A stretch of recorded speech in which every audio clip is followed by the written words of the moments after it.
இல்ல சிம்பிளா தான் விஜய் ஒரு இது வந்து ஒரு அட்வர்டைஸ்மெண்ட் ஒண்ணு வரும். அதாவது வெட்டி பந்தா வேஸ்ட் நம்புங்க ஒன்லி டேஸ்ட் அப்படின்னு. இன்னைக்கு 1000 இடத்துல வந்து இவங்க வந்து பெரிய பெரிய எல்சிடி ஸ்கிரீனை போட்டு ஒளிபரப்புனாங்க. அங்க வந்து பார்த்தா யாருமே இல்ல சார். இந்த செலவெல்லாம் யார் தலையில கட்ட போறீங்க? அதுவும் இந்த பட்ஜெட்ல இருந்து தானே ஒதுக்குவீங்க.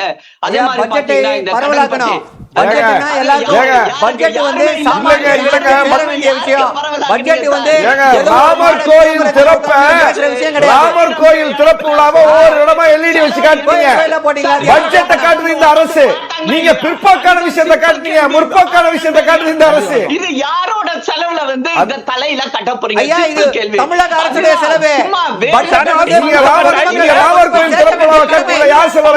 நீங்க வந்து கடன் வாங்கிருக்கீங்க, நீங்க இது சொல்றீங்க, அதனால பட்ஜெட்டை மக்கள் கிட்ட சேர்க்க மாட்டீங்க. நாங்க நல்லது செஞ்சிருக்கோம், அதனால பட்ஜெட்டை மக்கள் கிட்ட சிறப்பு விருந்தினர்களுக்கு நெஞ்சம் நிறைந்த நன்றிகளை